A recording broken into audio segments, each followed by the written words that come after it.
ابو رجا نے عمران کے حوالے سے کہا کہ ہم نبی کریم صلی اللہ علیہ وسلم کے ساتھ ایک سفر میں تھے کہ ہم رات بھر چلتے رہے، اور جب رات کا آخری حصہ آیا تو ہم نے پڑاؤ ڈالا، اور مسافر کے لیے اس وقت کے پڑاؤ سے زیادہ مرغوب اور کوئی چیز نہیں ہوتی۔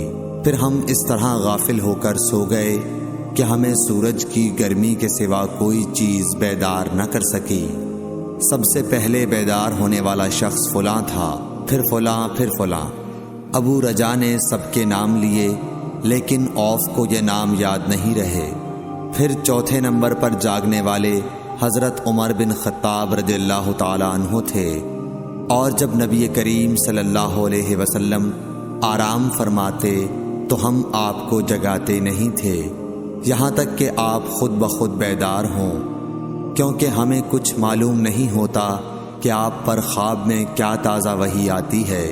جب حضرت عمر جاگ گئے اور یہ آمدہ آفت دیکھی، اور وہ ایک نڈر دل والے آدمی تھے، پس زور زور سے تکبیر کہنے لگے۔ اسی طرح بآواز بلند آپ اس وقت تک تکبیر کہتے رہے جب تک کہ نبی کریم صلی اللہ علیہ وسلم ان کی آواز سے بیدار نہ ہو گئے۔ تو لوگوں نے پیش آمدہ آفت مصیبت کے متعلق آپ صلی اللہ علیہ وسلم سے شکایت کی۔ اس پر آپ نے فرمایا کہ کوئی حرج نہیں، سفر شروع کرو۔ پھر آپ تھوڑی دور چلے، اس کے بعد آپ ٹھہر گئے اور وضو کا پانی طلب فرمایا، اور وضو کیا اور اذان کہی گئی۔ پھر آپ نے لوگوں کے ساتھ نماز پڑھی۔ جب آپ نماز پڑھانے سے فارغ ہوئے تو ایک شخص پر آپ کی نظر پڑی جو الگ کنارے پر کھڑا ہوا تھا، اور اس نے لوگوں کے ساتھ نماز نہیں پڑھی تھی۔ آپ نے اس سے فرمایا کہ اے فلاں، تمہیں لوگوں کے ساتھ نماز میں شریک ہونے سے کون سی چیز نے روکا؟ اس نے جواب دیا کہ مجھے غسل کی حاجت ہو گئی اور پانی موجود نہیں ہے۔ آپ نے فرمایا کہ پاک مٹی سے کام نکال لو، یہی تجھ کو کافی ہے۔ پھر نبی کریم صلی اللہ علیہ وسلم نے سفر شروع کیا تو لوگوں نے پیاس کی شکایت کی۔ آپ پھر ٹھہر گئے اور فلاں یعنی عمران بن حسین رضی اللہ تعالی عنہ کو بلایا۔ ابو رجا نے ان کا نام لیا تھا، لیکن اوف کو یاد نہیں رہا، اور حضرت علی کو بھی طلب فرمایا۔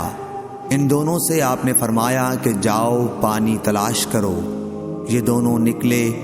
راستے میں ایک عورت ملی جو پانی کی 2 پکھالیں اپنے اونٹ پر لٹکائے ہوئے بیچ میں سوار ہو کر جا رہی تھی۔ انہوں نے اس سے پوچھا کہ پانی کہاں ملتا ہے؟ تو اس نے جواب دیا کہ کل اسی وقت میں پانی پر موجود تھی، یعنی پانی اتنی دور ہے کہ کل میں اسی وقت وہاں سے پانی لے کر چلی تھی، آج یہاں پہنچی ہوں، اور ہمارے قبیلے کے مرد لوگ پیچھے رہ گئے ہیں۔ انہوں نے اس سے کہا اچھا ہمارے ساتھ چلو۔ اس نے پوچھا کہاں چلوں؟ انہوں نے کہا رسول اللہ صلی اللہ علیہ وسلم کی خدمت میں۔ اس نے کہا اچھا وہی جن کو لوگ صابی کہتے ہیں؟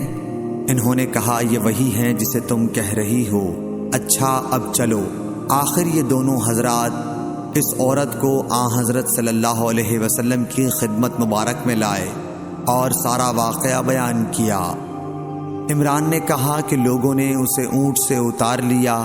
پھر نبی کریم صلی اللہ علیہ وسلم نے ایک برتن طلب فرمایا اور دونوں پکھالوں یا مشکیزوں کے منہ اس برتن میں کھول دیے، پھر ان کا اوپر کا منہ بند کر دیا، اس کے بعد نیچے کا منہ کھول دیا، اور تمام لشکریوں میں منادی کر دی گئی کہ خود بھی سیر ہو کر پانی پئیں اور اپنے تمام جانوروں وغیرہ کو بھی پلا لیں۔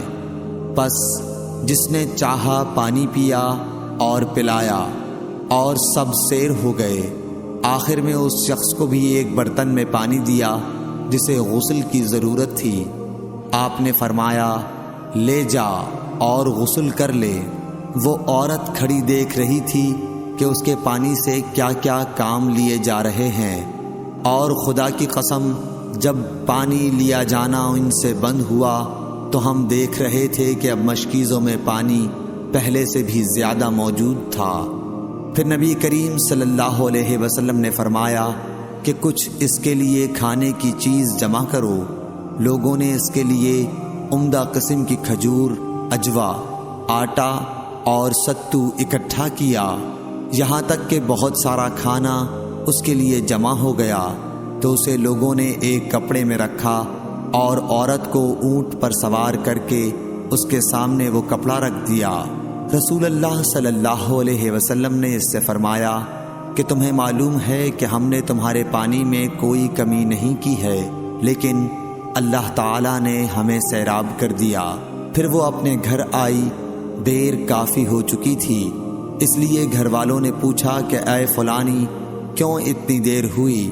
اس نے کہا ایک عجیب بات ہوئی، وہ یہ کہ مجھے 2 آدمی ملے اور وہ مجھے اس شخص کے پاس لے گئے جسے لوگ صابی کہتے ہیں۔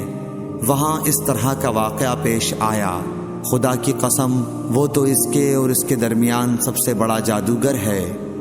اور اس نے بیچ کی انگلی اور شہادت کی انگلی آسمان کی طرف اٹھا کر اشارہ کیا۔ اس کی مراد آسمان اور زمین سے تھی، یا پھر وہ واقعی اللہ کا رسول ہے۔ اس کے بعد مسلمان اس قبیلے کے دور و نزدیک کے مشرکین پر حملے کیا کرتے تھے، لیکن اس گھرانے کو جس سے اس عورت کا تعلق تھا کوئی نقصان نہیں پہنچاتے تھے۔ یہ اچھا برتاؤ دیکھ کر ایک دن اس عورت نے اپنی قوم سے کہا کہ میرا خیال ہے کہ یہ لوگ تمہیں جان بوجھ کر چھوڑ دیتے ہیں، تو کیا تمہیں اسلام کی طرف کچھ رغبت ہے؟ قوم نے عورت کی بات مان لی اور اسلام لے آئی۔ حضرت ابو عبداللہ امام بخاری رحمۃ اللہ علیہ نے فرمایا کہ سبا کے معنی ہیں اپنا دین چھوڑ کر دوسرے کے دین میں چلا گیا، اور ابو العالیہ نے کہا ہے کہ صائبین اہل کتاب کا ایک فرقہ ہے جو زبور پڑھتے ہیں، اور سورہ یوسف میں جو عصب کا لفظ ہے وہاں بھی اس کے معنی عمل کے ہیں۔ صحیح بخاری حدیث نمبر 344۔